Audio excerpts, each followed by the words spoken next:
অগ্নিতে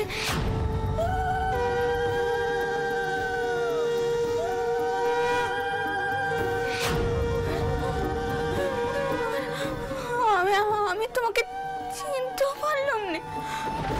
আমায় তুমি কেন কেন চেনা দিলে না? কেন চেনা দিলে না রঘুবীর? কেন?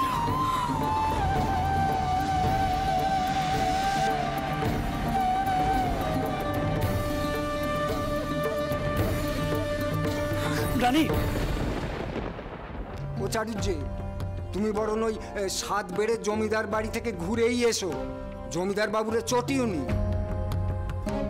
তা বলছো যখন, তখন একবার ঘুরেই আসি।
ইদানিং তোমার আচার ব্যবহার, রীতিনীতি দেখে আমি বুঝতে পারছি যে তুমি বিগ্রহ পুজো মন থেকে মেনে নিতে পারছো না। খুব সম্ভবত যাদের সঙ্গে তোমার এখন ওঠা বসা, তাদের প্রভাব পড়ছে তোমার ওপর।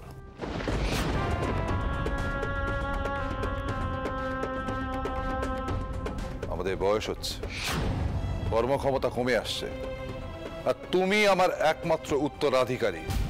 আর উত্তরাধিকারী শব্দের অর্থ এটা নয় যে সে শুধু ব্যবসা দেখবে। কিন্তু বাবা মশাই। চন্দ্র,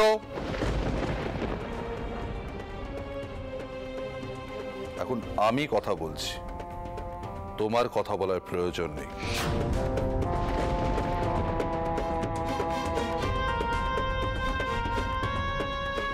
আমি তোমার আচার বিচার, সঙ্গী সাথী, জীবনযাত্রা এসব নিয়ে কোনো মন্তব্য করিনি, কিচ্ছু বলতে যাইনি।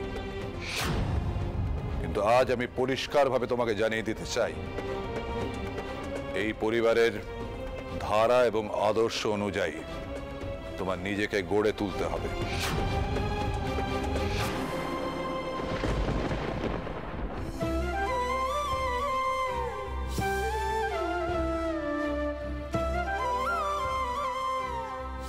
আমি জানি এলুম, আপনি তো নিশ্চয়ই জানেন দিদির সই হঠাৎ খবর পাঠালেন দিদি সইয়ের পরিবারের সঙ্গে তীর্থে গেছেন। দিদি তো কোথাও যায়নি, খুব ভালো হয়েছে বলুন। আচ্ছা, চাতে ক চামচ মিষ্টি দেবো? এতদিনও চা তৈরি করাটা রপ্ত করতে পারলে না? এক কাজ করো রানী, তুমিও চা খাওয়াটা অভ্যেস করো, তখন ঠিক বুঝতে পারবে 1 কাপ চায়ে ক চামচ মিষ্টি দিতে হয়। দাও, আমি তৈরি করছি।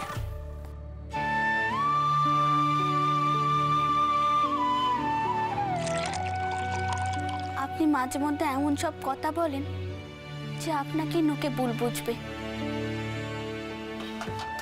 কিন্তু আমি জানি আপনি কত বড় মনের মানুষ, কত বড়।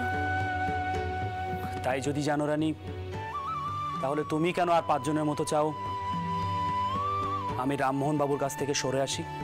আমি এইসব কথা আবার কবে বললুম? তবে এও ঠিক, আপনি তেনার কথা মতো যেসব কথা বলেন তা আমি মানি না।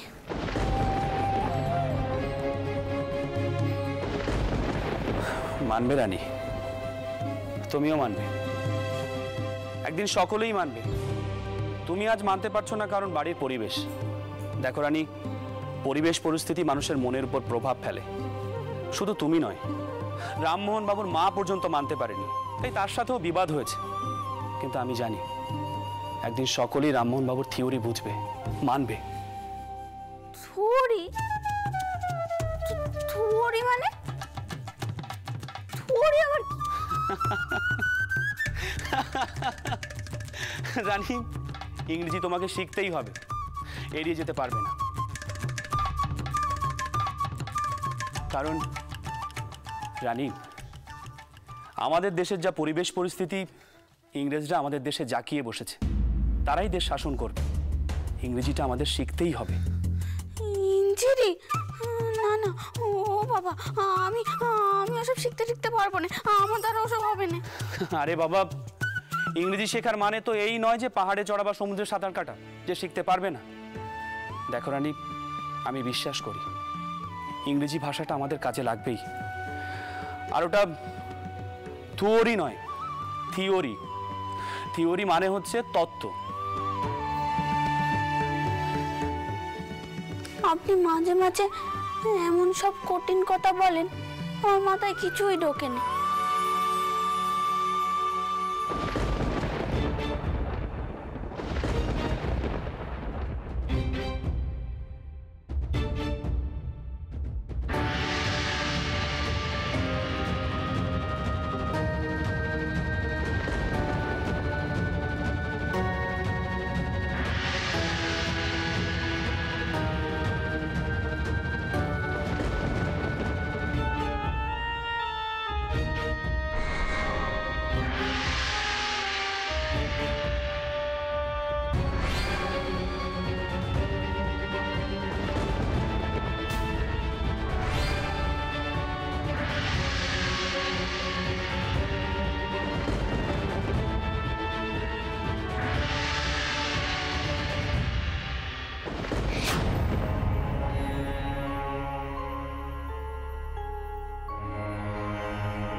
পড়ে যাচ্ছিলে তো?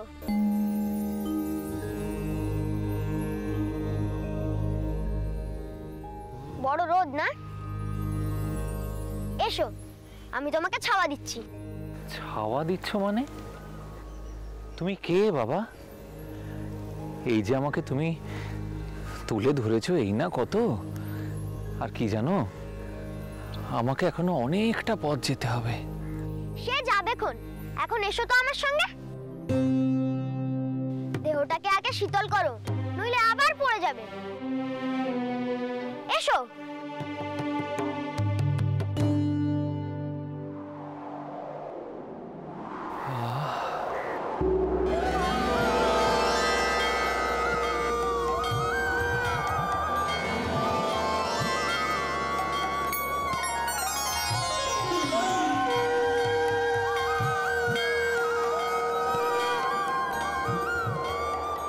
বাহ, কি সুন্দর ছায়া ঘেরা পথ।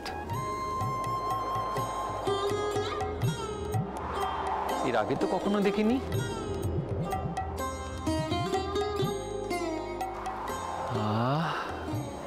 ঠান্ডা বাতাস, শরীরটা একবারে জুড়ে গেল। কিন্তু এমন ছায়া ঘেরা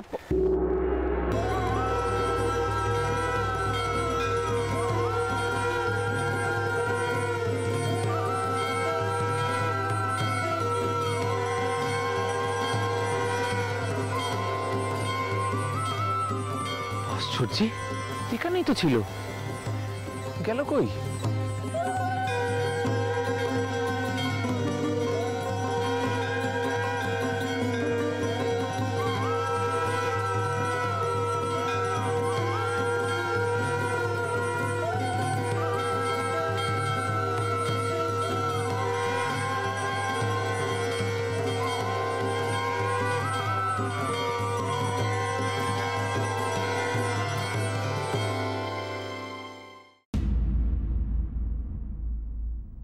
আচ্ছা, একখানা কথা কইব, আপনি তো একটিবার টাওর ঘরে গিয়ে মাথা টেকাতে পারেন। আগে তো আপনি যেতেন। হ্যাঁ রানী, আগে ঠাকুর ঘরে যেতাম আর মাথাও ঠেকাতাম, কারণ তখন বিষয়টা আমার কাছে এত পরিষ্কার ছিল না। কিন্তু এখন যত বেশি রামমোহন বাবুর লেখা পড়ছি, ধর্মের তত্ত্ব কথা তত বেশি স্পষ্ট হয়ে উঠছে। এই যে তোমার হাত থেকে পায়েস পড়ে গেল, বাড়ির সকলে তোমায় কত বকাবকি করলো, আর তুমিও কত অদ্ভুত কথা বললে। রঘুবীর খেতে এসেছিল কিন্তু খাইনি। রানী, এটা তোমার মনের ভুল। মানুষকে এইভাবেই ভুল বোঝানো হয়, আর পরিবেশ পরিস্থিতি মানুষকে বাধ্য করে ভুল বোঝাতে। চন্দ্র,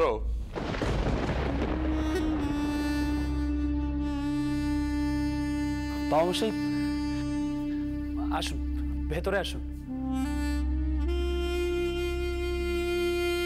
তোমাকে আমি কয়েকটা কথা বলতে এলাম।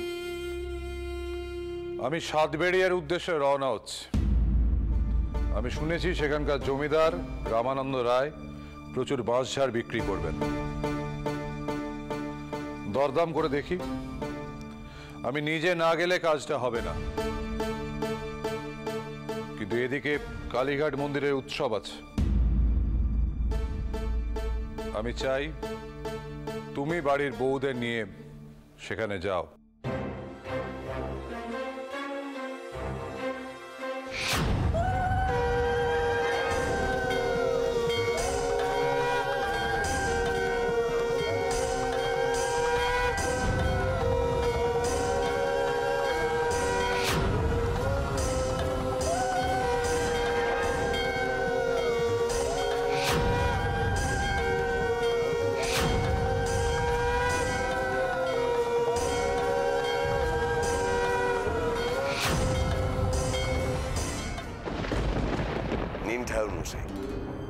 আগে মুখে কিছু দিয়ে নিন, তারপরে কথা হবে। ক্ষমা করবেন জমিদার মশাই, ক্ষমা করবেন আমাকে। আসলে গায়ে ফিরে রঘুবীরকে বইকালি দিতে হবে তো, তার আগে মুখে কিচ্ছুটি দেওয়ার যোগ নেই। আপনি যদি দয়া করে বলেন আমাকে এখানে ইত্তেলা দেওয়ার কারণটা কি, তাহলে বড় উপকার হয়। তাহলে কাজের কথায় আসা যাক। নায়েব, ঠাকুর মশাইকে বলে দাও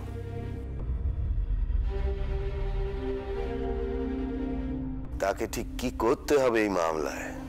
মামলা? কিসের মামলা?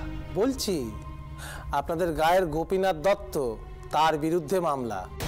বেটা জমিদার মশাইয়ের বাঁশঝাড়কে বলে কিনা নিজের। ও জমি তো কবেই জমিদার মশাইকে বেচে দিয়েছে। বেচে দিয়েছে? ওই বাঁশঝাড় তো ওদের। ওর বাপ ঠাকুরদার আমল থেকে তো আমরা জানি যে ওই বাঁশঝাড় দত্তদের। ভুল জানেন। ও জমি জমিদার মশাইকে কবেই বেচে দিয়েছিল। আগে না, ওই জমিও বেচেনি। আর তাছাড়া ও তো বলেছে ও কাগজে টিপছাপ দেয়নি। গোপী মুখকুবি করছে। পারবে পারবে জমিদার মশাইয়ের সঙ্গে মামলা লড়তে? শুনুন ঠাকুর মশাই, আপনি বামুন মানুষ, আপনার কাছে মিছে কথা কইব না। ওই জমিটা আমার চাই। ভালো মুখে চেয়েছিলাম, দেয়নি। এবার ওকে আমি ধনে পানে শেষ করে দেব, ওর বিরুদ্ধে মামলা করব, বলবো আমার সাক্ষী আছে।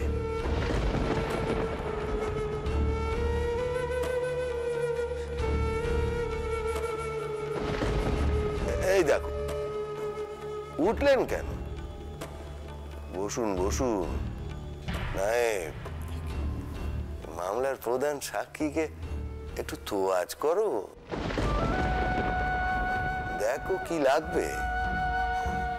ঠাকুরমশাই, আপনি যেন আবার মামলায় সাক্ষী দেবেন না এমন কথা বলবেন না। কিন্তু মামলাটাই তো মিথ্যে, মিথ্যে মামলা সাক্ষী দেব? আহা, জমিদার মশাই আমাদের মা বাপ, তার কথার আবার সত্যি মিথ্যে কি? কিন্তু নায়েব মশাই, মিথ্যে মামলায় আমি সাক্ষ্য দিতে পারবো না। জলে বাস করে কুমিরের সঙ্গে বিবাদে যেতে চাইছেন চাটুর্য মশাই?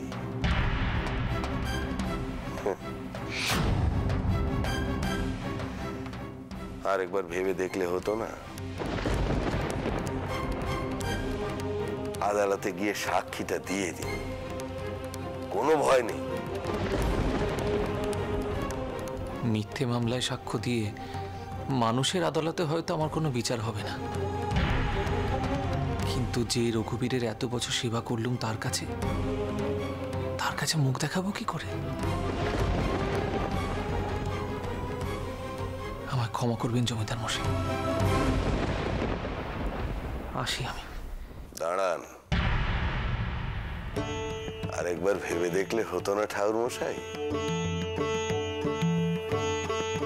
রামানন্দ রায় কোনোদিন কাউকে মুখের উপর না বলতে শোনেনি। এখানে বিচার না পাই, আমার দেবতার আদালতে যে সুবিচার পাবো সেই বিশ্বাস আমার আছে জমিদার মশাই। আপনি আমাকে শেষ করে দিতেই পারেন, কিন্তু তাই বলে আমার সিদ্ধান্ত কিন্তু বদলাবে না। চলি, নমস্কার।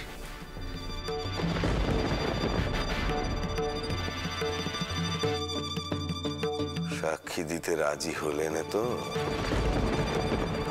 এবার দেখো আমি তোমার কি হাল করি। দেখি তোমাকে কোন রঘুবীর বাঁচায়। বামসাই, আমাকে ক্ষমা করবেন, এই কাজ আমাকে দিয়ে হবে না। আমি বরং সাতবেরিয়ায় যাচ্ছি। চন্দ্র,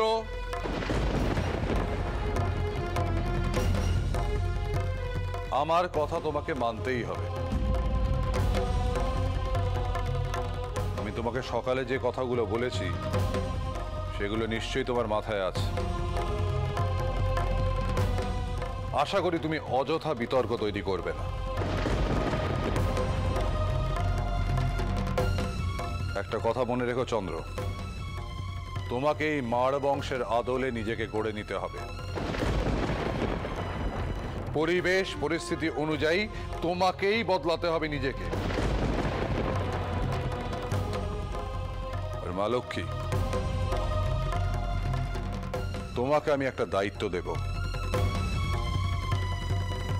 চন্দ্র যেন বিপথে চলে না যায় সেটা দেখার দায়িত্ব তোমার।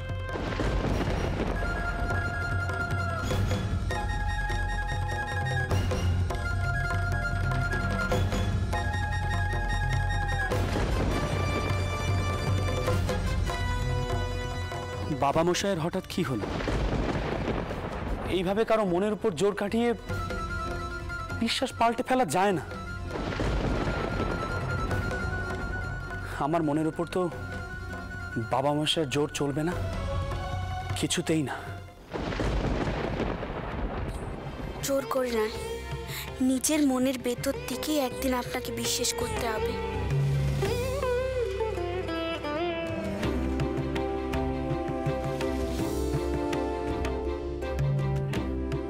আমাদের মতো করেই আপনি একদিন বিশ্বাস করবেন। করবেনি। তোমার তুলনা তুমি